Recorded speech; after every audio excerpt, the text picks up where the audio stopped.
been here before, and were you drunk or high when you were here? Actually, I don't remember. Yeah. You don't remember being here, or don't remember if you were? Either one. Yeah. No, seriously. No, actually, I was not at those times. I would pick the right moments, and a lot of times I would just, when I was working or I wouldn't be drinking. Really? Yeah. Didn't you get to the point where you didn't think that people could tell it? There's pictures of you in this People magazine issue. First of all, I mean, the difference, you look amazing. I mean, this picture here is, that's good, right there. And then there's a smaller picture. But then look at the smaller picture. This is from before. Yeah. Yeah, there's a difference there. Now, and you kind of, did you start feeling bad, or like when did you start this? When did you start drinking? Well, my first drink, if I can remember, strictly off of my parents and stuff telling me things. They had owned a bar in upstate New York when I was really young, and it was called the Yankee Rebel, and my first drink, and there was supposedly a picture of me drinking like a beer at 2 years of age. At 2? Yeah. So I mean, maybe you could blame it on that. I mean, there's many excuses, but at the end of the day, I mean, that was it was something that I'm definitely not proud of. Something that but that was my first drink. Yeah. Well, yeah. If you're not taught right from wrong at 2 years old, if you think it's funny for a little kid to be drinking beer, then you're not going to know when you grow up that it's wrong. Right, exactly. Yeah. And when you were on tour though, you were drinking not on stage when you were touring, or you're still touring, but when y'all were at the height of your career, you'd drink when you were done? I would go out either at night or, parties, or I didn't do a lot of morning drinking or anything of that sort, but it'd be sort of an occasional thing, but a lot of occasions that I would kind of make excuses to kind of go out and to drink in a party, and it would be excessive. Well, there's always occasions. When you're in this business, there's a party, there's always something to go to, there's a function, and then you were doing drugs as well? Yeah, that kind of came a little later on in life. I mean, alcohol kind of kicked it off, and then, once the alcohol wasn't doing it for me, then I would lean on other things.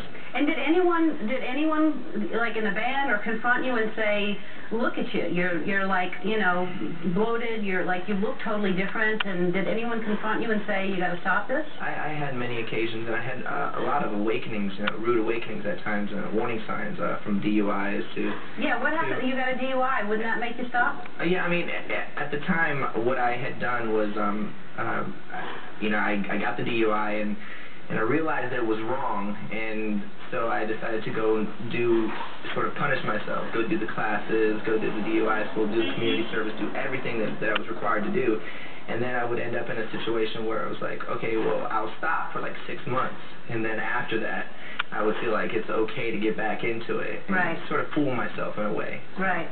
Well, I think a lot of people do that. I think a lot of people think, well, I can handle it now, but some people just can't. Yeah. And you had some heart thing that really kind of turned everything around, right?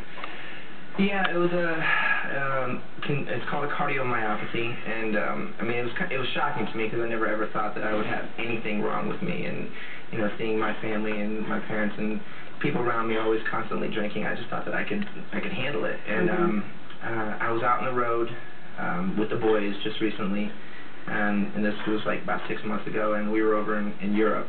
And I was starting to get like, some chest pains. I was starting to feel a little uncomfortable, and I mean, and then I figured like maybe what I need to do is just kind of go get myself checked out, and I was drinking a lot, and I was having a lot of anxiety, and went to the doctor and got a full checkup, everything that I could possibly get done. He found out that I had a myopathy, and he's like, listen, you need to stop, and if you don't stop, this is gonna get progressively worse, and you can end up like the people that you've seen in a magazine, and I didn't want that to happen to me at all. And it's a condition that, right now, if I get it under control and I change my life, I could be healthy.